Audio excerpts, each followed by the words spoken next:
आज का जो अपना टॉपिक है वो अभाज्य गुणनखंड।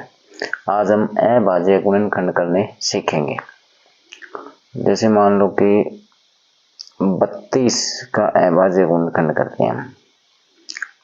32 का अभाज्य गुणनखंड, तो 32 का अभाज्य गुणनखंड होगा जैसे 2 गुना 2, 4 दूनी 8 दूनी 16 दूनी 32, मतलब 2 की पावर 5।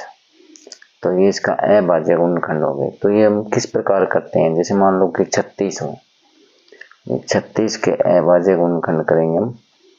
तो 2 दूनी 4 3 12 3 36, यानी कि 2 की स्क्वायर गुणा 3 की स्क्वायर।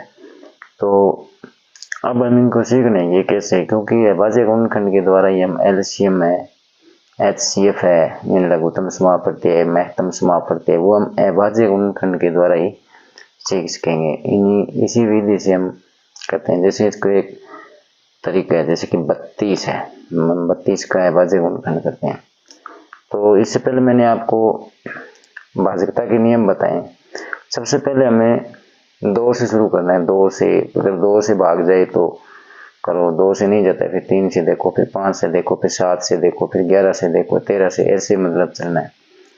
तो 2 की भाजकता का नियम आपको बताया हुआ है कि सम संख्या है, जब ये सम संख्या है तो ये 2 का इसमें पूरा पूरा भाग चला जाएगा। जैसे 2 और यहाँ पे आ जाएगा 16। अब ये भी सम संख्या है तो 2 से विभाजित हो जाएगी, तो ये आ गया 8। उसी प्रकार इसमें 8 भी एक सम संख्या है तो 2 से विभाजित हो जाएगी 4। 4 भी सम संख्या है तो ये 2। इस प्रकार ये 2 से ये 1 हो जाएगा। तब यहाँ पर 1 आ जाए तब इसको छोड़ दो। ये कितने हो गए, 1 2 3 4 5, यानी कि 32 के गुणनखंड हो गए। 2 दूनी 4 दूनी 8 दूनी 16 दूनी 32, यानी कि 2 की पावर 5। उसी प्रकार हम उसे 36 का करते हैं। 36, तो 36 क्या है, सम संख्या है तो ये 2 से विभाजित हो जाएगी, तो 2 यानी कि 18 आ जाएगा इसका। ये 2 ये भी कट जाएगा, यानी कि 18, ये 9 आ जाएगा। अब 9 एक विषम संख्या आ गई, तो 2 के बाद आप 3 की भाजकता, यानी कि 9 है जो 3 के टेबल में आता है, यानी कि 3 के पहाड़े में आता है, तो ये 3 से विभाजित हो जाएगा, तो 3 3 9। अब ये 3 आ जाएगा, 3 एकम 3। तो इस प्रकार ये इसके अभाज्य गुणनखंड हो गए। तो अब जैसे मान लीजिए कि हम करते हैं 78। तो 78 में देखो, सबसे पहले हमें स्टार्ट करने भाजकता के नियम अगर आप पाएंगे तो ही होंगे। तो जैसे 78 का हो गया, ये सम संख्या है तो 2 से विभाजित हो जाएगा, तो 2 39। तो 39 में ये विषम संख्या आ गई तो 2 से तो विभाजित होगी नहीं। तो अब हम 3 की भाजकता का नियम आपको बताया हुआ है कि इनको जोड़ दो। 9 और 3 12, 12 में 3 का भाग जाता है तो इस संख्या में भी 3 का भाग जाएगा, तो 3 से इसको विभाजित करना, ये आ जाएगा 13। और 13 एक अभाज्य संख्या है तो ये 13 से ही मतलब विभाजित होंगे, तो ये इसके गुणनखंड हो जाएंगे 78 के। 2 3 6 गुणा 13 यानी कि 78। तो अब उसी प्रकार हम आपको दिखाते 144 को करते हैं। तो 144 भी एक सम संख्या है तो ये 2 से कट मतलब विभाजित हो जाएगी, तो 2 7 14 2 72, ये 2 36, और उसके बाद में ये 36 वाला तब नहीं किया है।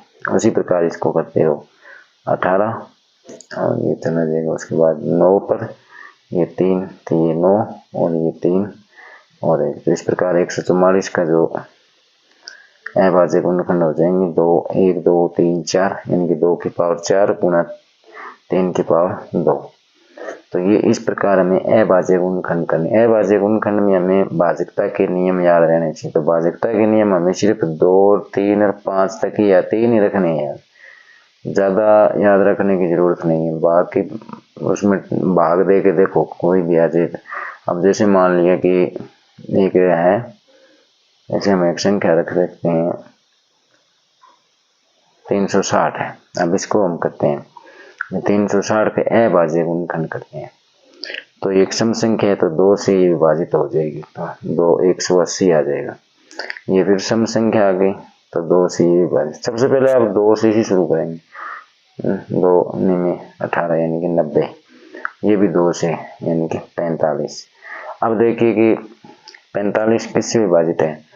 विषम संख्या आ गई है 3 और 5 से है। देखो 4 5 9 होता है ना, तो सीधे 9 से मत करना इसको, क्योंकि आपको लघुत्तम समापत्ति और महत्तम समापत्ति करोगे ना तब हमें सीधा 9 नहीं होगा, क्योंकि 2-3 संख्याओं का अगर टुकड़े करने होंगे तो आगे जो अभाज्य गुणनखंड करेंगे तो ही होगा। तो 2 के बाद में आप 3 से देखो, 3 5 4 9, तो इसमें 3 का भाग चला जाएगा, तो 3 तो 15 थी 45। अब ये इसमें भी फिर 3 का जा रहा है, 3 5 15। अब 5 में 5 का ही जाता है 3। इस प्रकार अभाज्य गुणनखंड होते हैं, उनको गुणनखंड करने के बाद में हम आगे एलसीएम और एचसीएफ करना सीखेंगे इनको। अब हम करते हैं 5005 का अभाज्य गुणनखंड।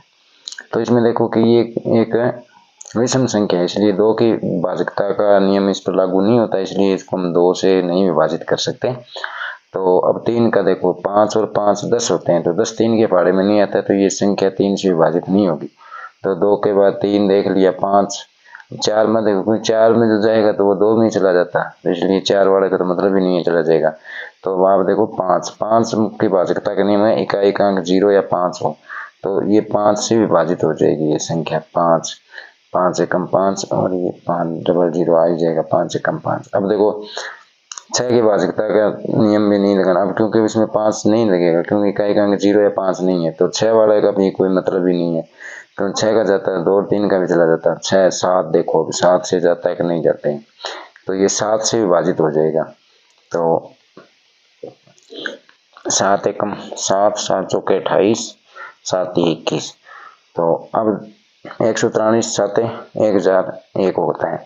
तो अब देखो इसके बाद में आप देखो कि अब 7 में इसमें नहीं जाएगा, क्योंकि 7 में 14 3 शेष बच जाएगा। तो अब देखो इसके बाद में आप 11 का देखो, 11 से चला जाएगा ये, 11 एकम 11 और 11 33।